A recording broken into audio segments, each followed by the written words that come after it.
So very recently on the channel, we did one of the Queen's Jubilee walks, which was known as the Camden Walk, but actually you could rename it the Holborn and Bloomsbury Walk. And as part of that, we discovered this magical little area of London, known as Wolborn Walk. So what we want to do in this video is to go back here and bring that to you. Now, Wolborn Walk is right near Euston Station, but just on the other side of the Euston Road. And Wolborn Walk, well, let us tell you and share its history in this short little video showing you, well, one of the tucked away and hidden places of London. One of the things a number of you have asked for is for more maps to show exactly where these places are. So as you can see here, I've circled exactly where Wolborn Place is, and if you look up and to the left, you'll see Euston Station above it. Now what's stunning about this little area, it really is like walking back through time, as you can see from the architecture in these buildings. And this area was designed by the architect Thomas Cubbott back in 1822. Now Thomas Cubbott is a name that is famous in London, as he was notable at that time for designing areas, streets and squares around Belgravia, Pimlico and also Bloomsbury. As I said earlier, this forms part of the Bloomsbury area.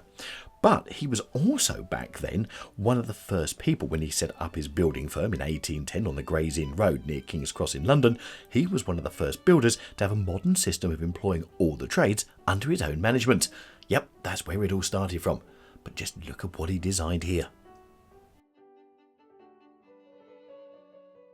So as you can see, Wolborn Walk is completely pedestrianised. It's a small little area, but it's a pedestrianised street, and it was designed by Thomas Cubbott at that time as the first pedestrian shopping street in the Regency era.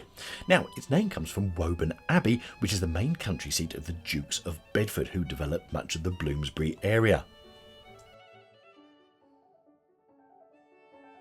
As you can see, you've got a couple of blue plaques there, and I'll go into a bit more of those a little bit later. But the street is Grade 2 listed, numbers 1 to 9A Wolborn Walk, and the walk shares the same design as the adjacent Duke's Road, which we showed you right at the beginning of this video, but as you can see, it's open to traffic, so it doesn't make it so much more attractive, does it?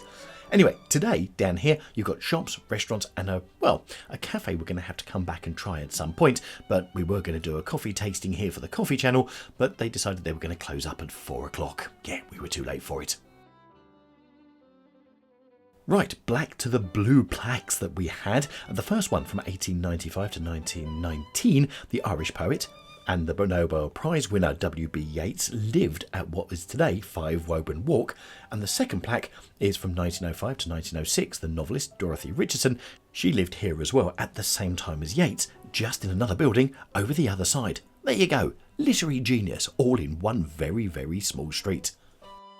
Now, places like these get used a lot in TV, documentaries and dramas, etc. And Bridgerton was shot here for episodes 3 and 4. Wow.